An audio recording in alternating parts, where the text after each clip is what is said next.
Ertugrul Ghazi جس نے اسلام کے نام پہ ایک سلطنت کی بنیاد رکھی، جو اپنی پوری زندگی اسلام دشمن عناصر سے لڑتا رہا، جس نے عثمان غازی کی عثمانی سلطنت بنانے کی راہ ہموار کر دی تھی، اور جس کے بتائے ہوئے رستے پہ چلتے ہوئے عثمانیوں نے پوری دنیا پہ حکمرانی کی۔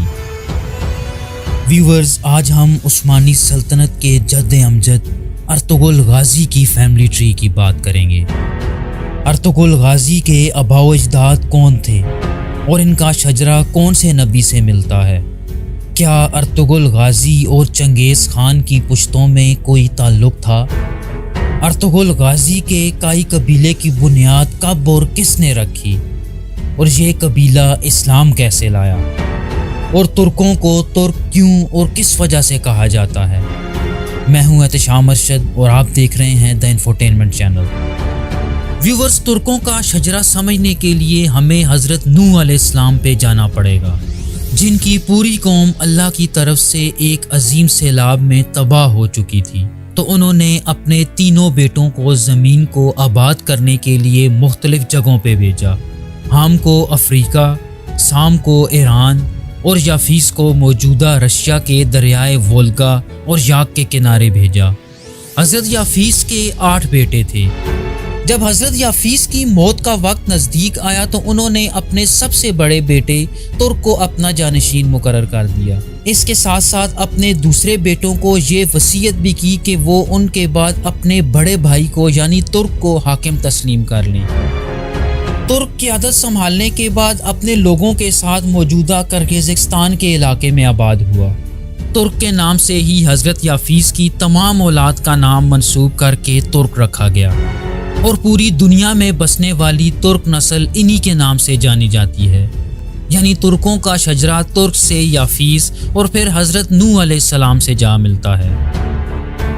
ترک کے 4 بیٹے تھے، اور ان کے بعد ان کا سب سے بڑا بیٹا توتک ان کا جانشین بنا۔ توتک سے 3 نسلیں آگے النجا خان آتا ہے، جس کے 2 جڑواں بیٹے منگول اور تاتار تھے، جنہوں نے اپنی باپ کی سلطنت کو 2 حصوں میں تقسیم کر لیا، جس کے بعد ترکوں کے 2 قبیلے منگول اور تاتاری وجود میں آئے۔ ویورز، ارطغرل غازی کی نسل النجا خان کے بڑے بیٹے منگول سے چلی، اسی وجہ سے کچھ مورخ چنگیز خان کو بھی ترکوں کی نسل سے ہی مانتے ہیں۔ منگول کے 4 بیٹے تھے، جن کے نام کر خان، اور خان، کارا خان اور کور خان تھا۔ ترک نسل کارا خان تک پہنچ کے اللہ اور دین کو مکمل طور پہ بھلا چکی تھی اور اسلام چھوڑ چکی تھی۔ انہی وقتوں میں کارا خان کے ہاں ایک بچہ پیدا ہوا، جس کا نام اوغوز خان رکھا گیا۔ اس بچے نے بہت چھوٹی عمر میں اپنی ماں کو اسلام لانے پہ قائل کیا، تاہم اس کی ماں اللہ کی وحدانیت پہ ایمان لے آئی۔ جوانی کی عمر تک پہنچ کے اوغوز خان نے کئی جنگیں کی اور موجودہ دور کے سینٹرل ایشیا، مڈل ایسٹ، ترکی، منگولیا اور جنوبی رشیا کے کئی علاقے فتح کر لیے۔ اپنی زندگی کے درمیانی سالوں میں اسے 2 عورتوں سے پیار ہو گیا، اور ان دونوں عورتوں سے ہی اس نے شادی کر لی۔ اوغوز خان کی ان دونوں بیویوں سے 3 بیٹے تھے۔ پہلی بیوی اوجوکلار سے گو خان، دا خان اور دانیز خان تھے، جبکہ دوسری بیوی بوزوکلار سے گن خان، آئے خان اور یلدیز خان تھے۔ اوغوز خان کے ان 6 بیٹوں سے آگے 24 بیٹے تھے، یعنی اوغوز خان کے 24 پوتے تھے۔ اوغوز خان کے یہ 24 پوتے 24 ترکش قبیلوں کی بنیاد بنے، جو کہ ترکستان کی اوغوز یگو اسٹیٹ میں بستے تھے۔ ان 24 قبیلوں نے ایک قبائلی اتحاد بنایا ہوا تھا، اور اس اتحاد کو یہ لوگ اپنے دادا اوغوز خان کے نام سے منسوب کر کے اوگوسین یا اوغوز لار کہا کرتے تھے۔ ویورز، جیسا کہ آپ چارٹ پہ دیکھ سکتے ہیں کہ اوغوز خان کے ہر پوتے نے ایک قبیلے کی بنیاد رکھی، اور یہی 24 قبیلے مستقبل میں مختلف اسلامی ریاستوں کی بنیاد بنے، جیسا کہ کائی قبیلہ عثمانی اور کنیک قبیلہ سلجوق سلطنت کی بنیاد تھی۔ ویورز، ارطغرل غازی کا شجرہ اوغوز خان اور اس کی دوسری بیوی بوزوکلار کے سب سے بڑے بیٹے گن خان سے چلتا ہے۔ گن خان کے 4 بیٹے تھے، جن کے نام کائیہان، بایات، الکاولی اور کاراولی تھے۔ کائیہان نے کائی قبیلے کی بنیاد رکھی تھی اور یوں کائی قبیلے کا شجرہ گونہان کے سب سے بڑے بیٹے کائیہان سے جا ملتا ہے۔ کائی قبیلہ طاقت کے لحاظ سے ان 24 قبیلوں میں دوسرے نمبر پہ تھا۔ کائی لفظ کا مطلب طاقت اور ہمت کے ہیں۔ اس قبیلے کا نشان 2 تیر اور ان کے درمیان ایک کمان پر مشتمل تھا۔ گونہان کے بعد کائیہان کو یگو اسٹیٹ کا بادشاہ منتخب کیا گیا، جس نے تقریباً 50 سال تک حکمرانی کی اور 90 سال کی عمر میں وفات پائی۔ کائیہان کے بعد اس کا بیٹا تورمیش آتا ہے، جس نے 100 سال سے بھی زیادہ عمر پائی اور حضرت موسیٰ علیہ السلام کا زمانہ دیکھا اور اسی زمانے میں وفات پائی۔ تورمیش کے بعد بھائی تیمور اور پھر بوزلو خان آتے ہیں۔ بوزلو خان نے اپنے آس پاس کے کئی علاقے فتح کیے اور حضرت داؤد علیہ السلام کے دین پہ ایمان لے آیا اور اس کے بعد اپنی ساری زندگی اس مذہب کی تبلیغ میں صرف کر دی۔ بوزلو خان کے بعد اس کا بیٹا کورکولو آتا ہے، جو حضرت سلیمان علیہ السلام پہ ایمان لایا تھا اور 120 برس کی عمر میں وفات پائی۔ اس نے اپنے بیٹے کا نام حضرت سلیمان علیہ السلام کے نام پر سلیمان شاہ رکھا تھا۔ سلیمان شاہ انتہائی نیک اور دیندار انسان تھا۔ وہ اپنے دور کا بہت مشہور سردار تھا اور اسی وجہ سے ہندوستان کے ایک راجا نے اس سے متاثر ہوتے ہوئے اسے ہاتھیوں کا ایک تحفہ بھیجا تھا۔ سلیمان شاہ سے 20 پشتیں آگے آیا جائے تو یاسو نامی شخص آتا ہے۔ یاسو نے ایک رات ایک خواب دیکھا کہ عرب کی طرف سے ایک چاند اور سورج پوری آب و تاب سے چمک رہے تھے اور ان کی روشنی اس تک پہنچ رہی تھی۔ اس خواب کے کچھ ہی عرصے بعد مکہ میں نبی پاک صلی اللہ علیہ وآلہ وسلم کی نبوت کی خبر پھیل گئی۔ یاسو نے جب یہ سنا تو اس نے مسلمان ہونے کا اعلان کر دیا۔ اس نے قربانی کی اور اللہ کے راستے میں دے دی۔